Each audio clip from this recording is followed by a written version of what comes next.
You're born in Sweden? Yes. And at what age did you come here? Age 19. 19. Okay, so was it an adult decision, or were you still a little boy at that age? Like, as in, did you come with your parents? No, I came by myself after French high school. Okay. And did you get your education here? I got my education afterwards in Sweden. I've been back for a few years in between. Uh-huh. But I've been living most of my life in Israel. Okay. Yeah. So, what was the pull to come here? No place like home. It's a Jewish obligation to live in Israel. God gave us the land. God gave us the I don't want to say the opportunity. I would say God gave the Jews the land of Israel to live and settle, and every Jew has an obligation to live here. If you're receiving a gift, you can't say it's not for me. Like if you get like the biggest gift, like you have an obligation to do what you have to do. And especially like everywhere else, like around the world where we live, like we're living among the nations, and we have our own nation, we have our own land. And if I'm not living here, then who should live here? What would you say the film that I'm trying to make is about the existential significance Yeah. of the Israeli-Palestinian conflict in the Holy Land? And all of these things are relevant, all the points are relevant. So I'm accepting that this land is powerful and that it's holy in some way. And I'm also accepting that there's a big conflict here that hasn't stopped and doesn't have an end in sight at the moment, a real end in sight. And I'm sort of suggesting, I'm searching for the answer to this question. It's an investigation. What would you say the existential significance of this is? For sure, we have a conflict in the land of Israel, and peace, I think, is important for everyone. But the question is, who should pay the bill? The Palestinians never had a claim to this part of the land. As you can see around you, most of the hills, most of the land is empty, completely empty. And you never had such a thing like a Palestinian nation. Never existed. Like before 1948, this part of Israel, all of it was part of the British mandate. And in 1948, when the United Nations decided to divide the land, they gave a small part to the Jewish nation and the rest to Jordan. So we may say that Jordan today, also 80% of the people in Jordan are Palestinians. So in that way, Palestine is actually Jordan and it's not Israel. With all due respect, that's politics. I'm asking for the spiritual existential significance of this conflict. What is your idea of peace? My idea of peace is when the nations, when the Goyim understand that the land of Israel belongs to the Jewish people, and we have all the right to live anywhere in the Holy Land. And I strongly believe that you shouldn't try to clean someone else's backyard before you clean your own backyard. And here we have America as a great example. The Indians, they took the land away from the Indians. Texas, what they're doing in Mexico, we talk about wars and everything. America and the president should further think about what they've done themselves in history before they start to try to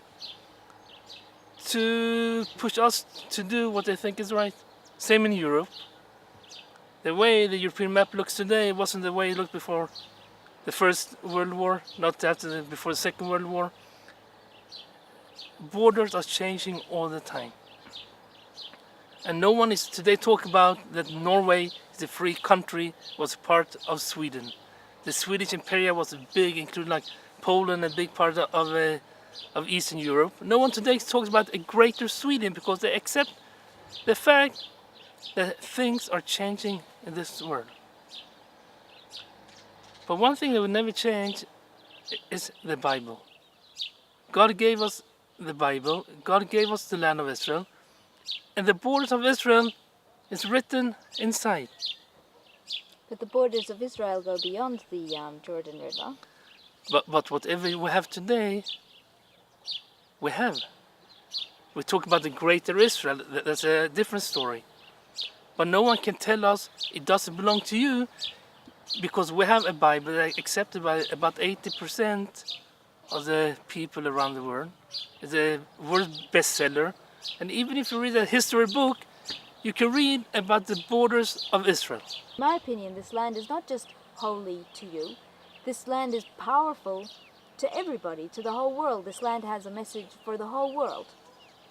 And let's say in your belief structure, God gave you the responsibility of this land, but nevertheless, this land has a power for the whole world.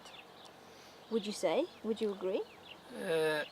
God created the whole world, so the whole world is holy. But God also gave each and every nation their own land.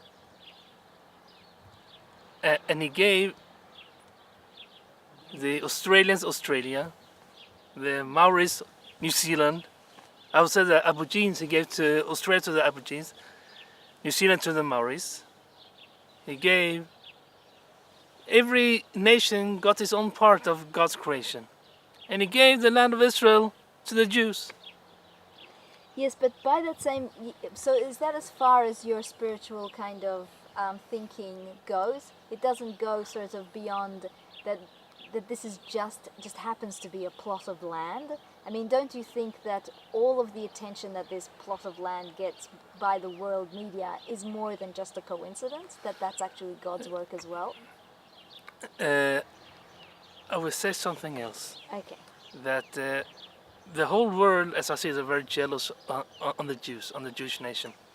And we can see from history, any big empire that tried to destroy us have been destroyed themselves.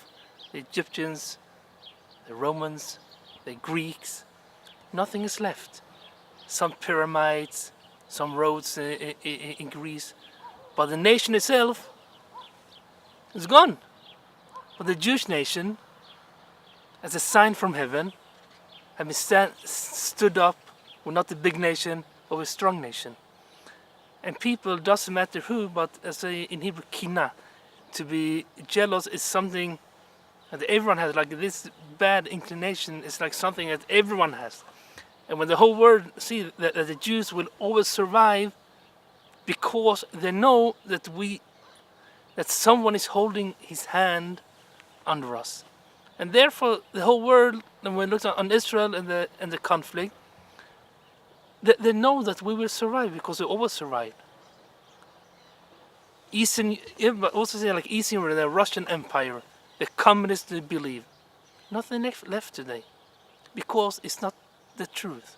The truth will always stand up, and the nations around us can't accept it. That's why the focus on Israel. Right. They can't accept that we are right. Okay, I dispute that a bit. I don't feel like I have a shrapnel of jealousy for you. In fact, I have more of an intrigue, but I wouldn't call it jealousy. And I actually do feel, I'm starting to believe that you people have a very important role in the world. But it's a lot more than just being here and like planting yourselves here like trees. I think your role in the world has been to teach the rest of us a great deal about humanity and through the way we've treated you throughout the years, the way we've attacked you, the way we've killed you, and I think that nations need to take responsibility for that. But your role is much more spiritual and psychological than simply planting yourselves here and like having a party, don't you think? We don't have a party, like we fulfilling our obligation. Yeah, but don't you think that there's a reason for that obligation? Like, don't you see the existential significance is what I'm getting at? Yeah. Like, do you think it's just about you just being here and pushing the people who live here, the individuals, okay, let's not talk about identity here, but the individuals who are actually here at the moment, like, if they weren't here anymore and then you were here, what then? You talk about the Arabs? Yeah. Yeah. If you're asking, I think any Arab in eastern Jerusalem today, if he would prefer to be under Israeli rule or Palestinian rule, I'm quite sure that nearly 100% they would prefer to be under Israeli rule. If they got equal rights under Israeli rule, that would be. I mean, because I do talk to them, and Yeah, if they have equal rights, they probably would. But any Arab who's living inside Israel or in Jerusalem has an Israeli ID card, has the same rights as Israelis, but they don't have the same obligations. An Israeli has an obligation to go to the army or to do national service.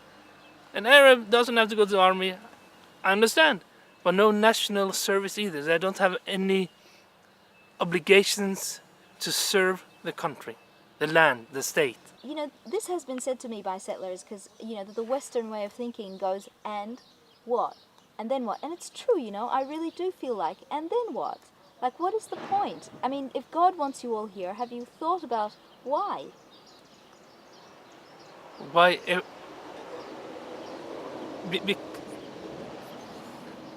It's written in the Bible that the only place you can fulfill all the commandments of God of the Bible is in Israel.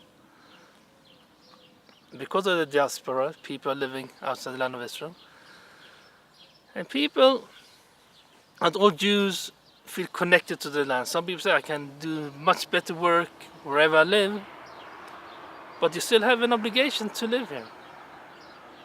And if you ask me, like, if only we lived here, I don't know, never been such a scenario. Like, I don't know what would happen, like, for good or for bad. Like, I don't know. But we, the Israeli society, like, we don't have a rule or any laws against other people living in Israel, in the state. Don't. Out of security reasons, like, not everyone can become a citizen. But people can live in, like, we have even missionaries living in Israel, and the states that even kick them out because it's a freedom of speech. I'm sorry. When you say that, though, well, okay. So what's your attitude towards? I mean, do you care if don't you think if the Palestinians liked you and you liked them, that there would be peace here? I would say like this: even among the Arabs themselves, they've never been able to make peace. Never. You have the wars, Iran, Iraq, Kuwait. You had, like, in the 1980s when Hussein killed about 70% of the Palestinians. You have Muslim wars everywhere. Kill each other. And if they can't have peace among themselves, how can you then expect them to have peace with the enemy? Because first of all, and also like, you have to try to help themselves. Like in the 1948, when the state of Israel was created, 800,000 Jews were kicked out from the Muslim countries. 800,000 Jews. Israel, as nothing, a tiny state without anything, they come here. You are our brothers, come live in Israel. The Arab countries never absorbed the Arabs who lived in Israel, who fled in 1948. We didn't kick them out. They fled the country in 1948. Say, we don't want you.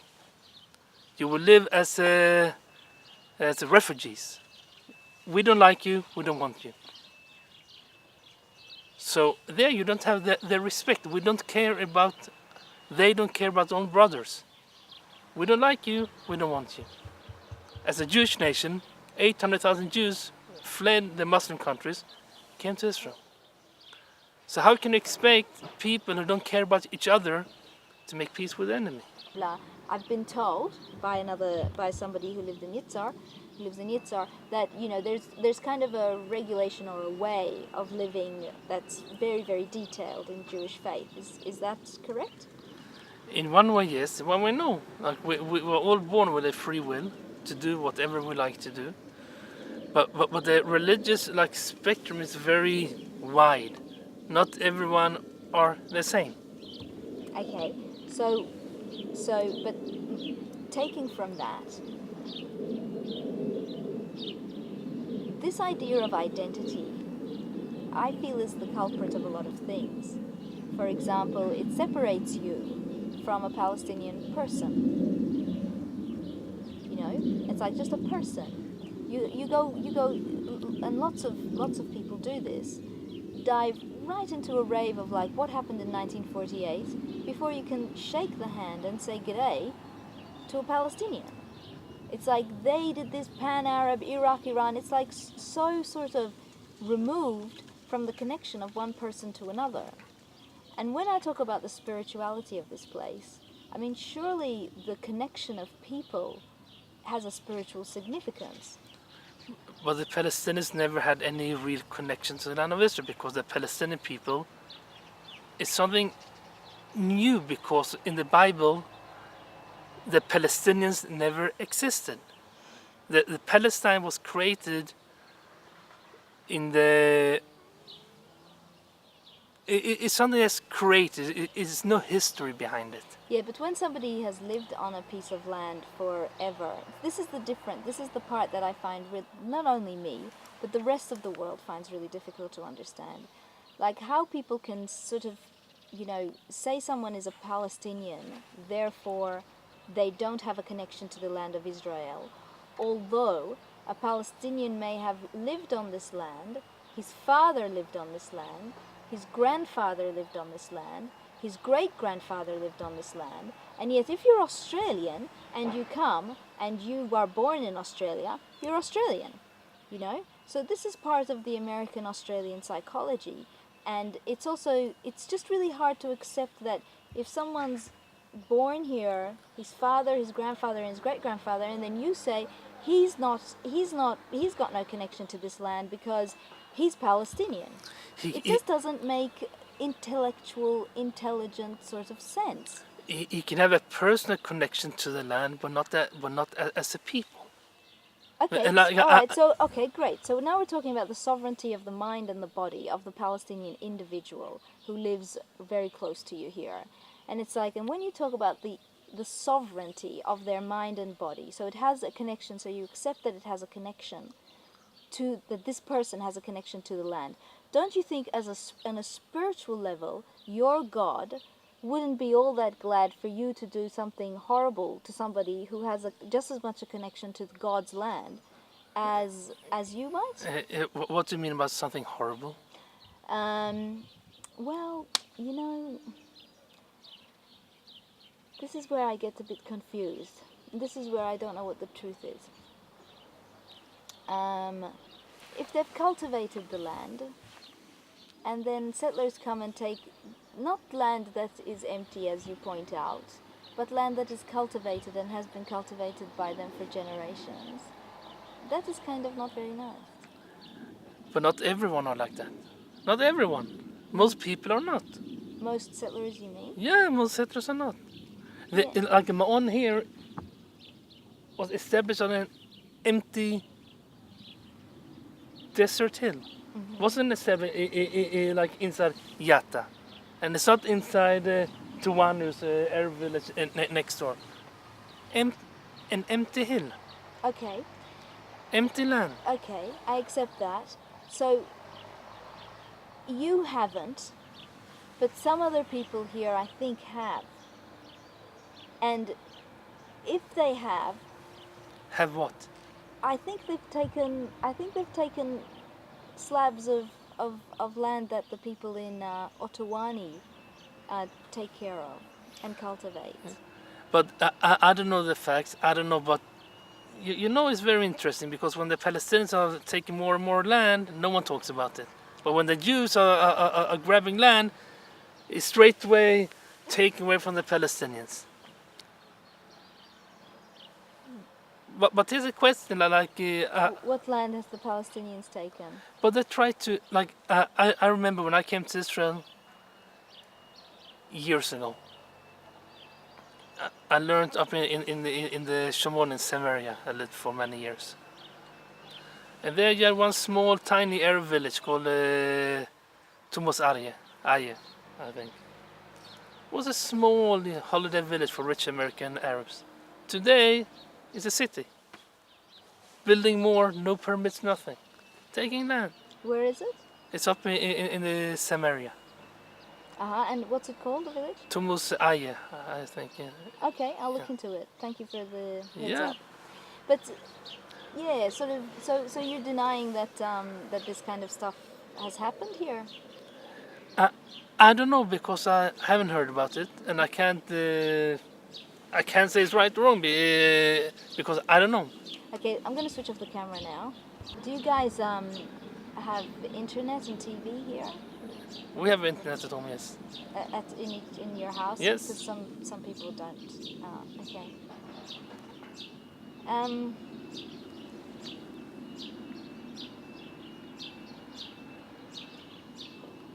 Tell me about the power of this land. I've asked you that, haven't I? Yeah, Did I? yeah, I think so. The pull of it. Yeah, your thing was that it was just about coming home. Yeah, and the spirituality, like when you get receiving a gift from someone, from your parents, out of respect of them, you receive it with a happy smile, and you're doing the best with what you have. Same with the land of Israel. It was God's gift to the Jewish people, and we have to do the best with the gift, like to please our Father in heaven. Israel is a democracy, the only one in the Middle East, where people who are citizens of the land, of the state, are living, as long as they follow the laws, are equal. In how many countries or states would the enemy be able to sit in the government? In how many countries would allow people who want to destroy you to sit in the parliament? Well, it's actually the mindset of calling them the enemy is actually the problem, which you don't seem to realize. I mean, they're actually people, you know, and they're not the enemy. It's like you make them the enemy, though, and I really believe that what you believe will come true. And this is what people like me, which I think you guys are a little bit too sort of arrogant to notice, that people like me are actually trying to make you notice something. I will rephrase myself. Okay. When you have Arabs in the Knesset, in the parliament, who support terror groups. And this, you know, because they're Arabs, or these No. individuals, these individual people who are. But they are Arabs and they're sitting in the Israeli parliament. No, but that is judging somebody by what they are born. No. You're not judging them by what they have done and what they believe. You're They- judging them by their identity. That is racism. No, because as long as you accept everyone to be represented in the state's government or the parliament, as we do, because if it would be a racist country, would say we wouldn't allow Arabs to be in the parliament, and also the UN. They declared Israel, the state of Israel, as a Jewish state. They didn't. It was clearly stated that Israel would be a Jewish state, and not a state for everyone, a Jewish state. True, but when you talk about the UN, then you'd have to recognize the Green Line, and we're in Hebron here. But the Green Line didn't exist before 1948. Yeah, but that's what the United Nations gave you. They divided one part to be the state of Israel, one part to be Jordan, but the Jordanians never. If you ask them today, Jordan, would you like to have back this part of Israel? They will say, no, we don't want the Palestinians. We kicked them out in 1982. Do you think we want them back again? No, thank you. In Gaza, You think Egypt wants back the Palestinians again? No, they had wars with them. So I mean, Exactly. So why do you keep on putting the Arabs all together in one bunch when it's clear that the Arabs don't actually consider the Palestinians part of their nation, when the Arabs have been so horrible to the Palestinians? It's very convenient for you to keep referring to the Palestinians as Arabs. They are Arabs. They are. But at the same time, there is no pan-Arab nation. That is like a construct of the West. And it's a very convenient way of dumping all of the people together. It's just weak, you know. And you guys are so amazing. It's like, why would you have such weak arguments for this huge problem? That's a problem in your very backyard, in your own land. We didn't cause the problem. We didn't cause the problem. No, well, you know. And when we're trying to deal with the problems, all the nations say you can't do like this, you can't do like that. All right, let's look. I don't think this is going anywhere. So, let me just. What do you feel about the fact that there's no archaeological evidence that there ever was an Exodus?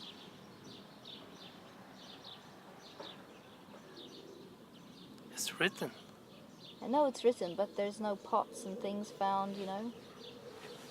And also, like in Egypt, you know, first of all, let me say that what I think is that when people believe in something really strongly, it comes true. But that's what makes it come true, the fact that people believe it. And that's very special. And you guys are teaching us this. You are teaching that if you really believe in something strongly enough, it comes true. But I mean, you do understand that, I mean, I know you don't because you believe in what you believe in, but, you know, like the Egyptians had records in those days, and if a third of its population up and walked, you know, they would have written something about it, and they didn't. And there's absolutely no extra, what's known as extra biblical evidence to support the Exodus. When people are losing something, you try to erase it. If you're making a big mistake, you don't want people to know about it. You don't want to. You're embarrassed. We didn't win. We lost. We weren't strong enough. But even today, you have Egyptians who make claims on Israel to pay money to the Egyptian state because of the loss that they did when the Jews were enslaved. It was I think a year ago the last claim on Israel that they lost so much, so Israel so the state of Israel is obligated to pay them. Happened, I think, about a year ago. But I strongly believe, like, if you have done something, if you weren't strong enough, you wouldn't tell people, like, listen here, I didn't manage, I didn't succeed. You try to keep quiet about it. So that's how you sort of figure that one out. I would assume, because anyway, like you have, we believe in the Bible and what is written, and not only us, the Christians too.